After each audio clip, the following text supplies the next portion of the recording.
Assalamualaikum warahmatullahi wabarakatuh. Perkenalkan, nama saya Faiz Ramji dengan NPM 2024 10715248. Pada kesempatan ini saya akan mempresentasikan hasil perancangan sistem yang berjudul Sistem Peminjaman Barang Laboratorium.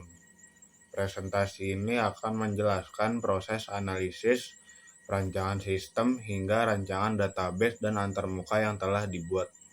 Sistem yang saya rancang bertujuan untuk membantu proses peminjaman barang laboratorium agar menjadi lebih terorganisir dan mudah dikelola. Fokus utama dari perancangan ini bukan hanya membuat tampilan sistem, tetapi juga merancang bagaimana alur proses bisnis dan hubungan antar objek di dalam sistem sesuai dengan konsep. Permasalahan yang saya angkat berasal dari proses peminjaman barang laboratorium yang masih dilakukan secara manual. Cara seperti ini sering menyebabkan berbagai kendala. Misalnya, data peminjaman sulit dicari kembali, adanya kemungkinan kehilangan catatan, hingga keterlambatan dalam mengetahui status suatu barang.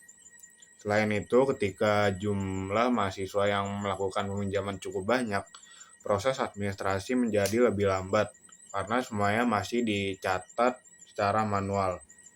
Oleh karena itu, diperlukan sebuah sistem yang mampu mencatat seluruh aktivitas peminjaman dan pengembalian secara otomatis, sehingga informasi dapat tersimpan dengan lebih aman, akurat, dan mudah diakses kapan saja. Pada sistem yang sedang berjalan, mahasiswa harus datang langsung kepada asisten laboratorium untuk mengetahui peminjaman. Setelah itu, asisten akan mengecek apakah barang masih tersedia atau tidak. Jika tersedia, maka barang dipinjamkan. Kemudian, ketika barang dikembalikan, dilakukan pengecekan kembali terhadap kondisi barang tersebut. Semua proses tersebut masih menggunakan pencatatan manual, sehingga cukup memakan waktu dan berpotensi menimbulkan kesalahan pencatatan. Dari analisis tersebut dapat disimpulkan bahwa sistem yang ada masih kurang efisien dan memerlukan proses digitalisasi. Berdasarkan permasalahan sebelumnya, saya mengusulkan sebuah sistem peminjaman barang laboratorium berbasis komputer. Pada sistem ini, mahasiswa cukup melakukan login kemudian mengajukan peminjaman melalui aplikasi. Selanjutnya, asisten laboratorium melakukan proses verifikasi sebelum barang dipinjamkan. Semua data mulai dari data pengguna, data barang, data peminjaman, hingga pengembalian akan tersimpan di dalam database, sehingga proses pencarian maupun pembuatan laporan menjadi jauh lebih mudah. Dengan sistem ini diharapkan proses administrasi menjadi lebih cepat dan risiko kehilangan dapat ditangani dengan minimal mungkin. Selanjutnya di sini adalah use case diagram. Diagram ini menunjukkan siapa aja pengguna sistem dan aktivitas yang dapat mereka lakukan. Pada sistem ini terdapat dua aktor utama, yaitu mahasiswa dan tentu saja asisten laboratorium.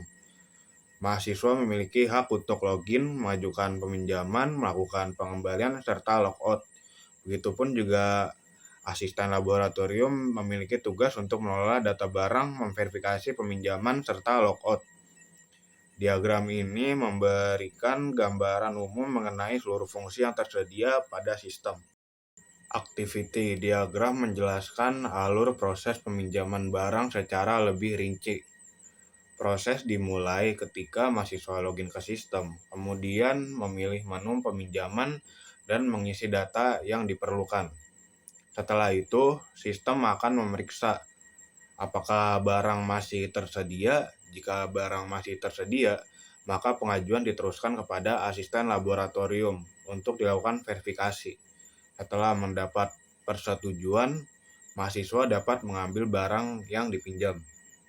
Berikutnya di sini ada sequence diagram, memperlihatkan urutan komunikasi antar objek di dalam sistem, dimulai dari mahasiswa yang mengirimkan permintaan peminjaman melalui antarmuka.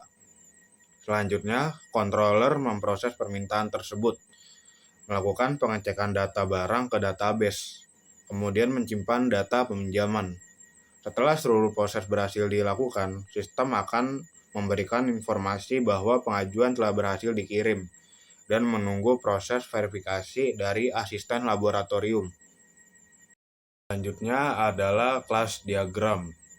Diagram ini menggambarkan struktur objek yang membentuk sistem. Kelas utama terdiri dari user, mahasiswa, asisten laboratorium, barang, peminjaman, dan pengembalian. Setiap kelas memiliki atribut dan metode yang saling berhubungan, sehingga seluruh proses dalam sistem dapat berjalan dengan baik. Dengan adanya kelas diagram, pengembang akan lebih mudah memahami struktur program sebelum proses implementasi dilakukan. Lalu state diagram. State diagram digunakan untuk menjelaskan perubahan status yang terjadi pada proses peminjaman.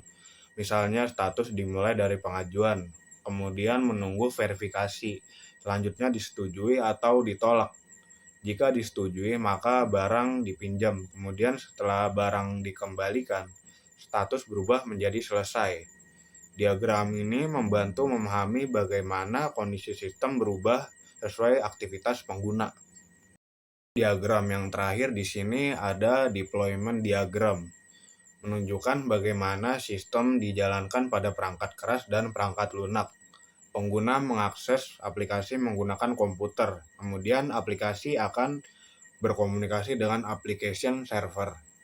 Selanjutnya, server akan terhubung dengan SAMPP yang menjalankan layanan Apache dan MySQL sebagai tempat penyimpanan seluruh data sistem.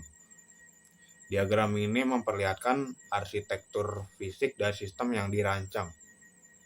Ini adalah perancangan database. Database dirancang agar seluruh data dapat tersimpan secara terstruktur. Terdapat beberapa tabel utama seperti user, mahasiswa, asisten laboratorium, barang, peminjaman, dan pengembalian. Antar tabel saling terhubung menggunakan primary key dan foreign key, sehingga hubungan data tetap konsisten dan tidak terjadi duplikasi data yang tidak diperlukan. Pada bagian ini ditampilkan rancangan antarmuka sistem. Interface dibuat dengan konsep sederhana sehingga mudah dipahami oleh pengguna. Halaman yang tersedia meliputi login, dashboard, peminjaman barang, verifikasi peminjaman, pengembalian barang, dan kelola barang. Setiap halaman memiliki fungsi yang berbeda, namun saling terhubung sehingga pengguna dapat menyelesaikan seluruh proses peminjaman melalui satu sistem yang terintegrasi. Sebagai penutup, dapat disimpulkan bahwa perancangan sistem peminjaman barang laboratorium ini diharapkan mampu mengatasi berbagai permasalahan yang terdapat pada sistem manual.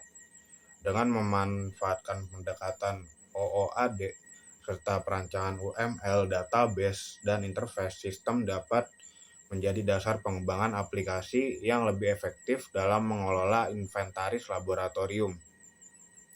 Selain meningkatkan efisiensi administrasi, sistem ini juga dapat membantu menjaga keakuratan data dan mempermudah proses memonitoring barang. Demikian presentasi yang dapat saya sampaikan mengenai sistem peminjaman barang pada laboratorium. Terima kasih telah menonton dan menyimak video ini. Wassalamualaikum warahmatullahi wabarakatuh.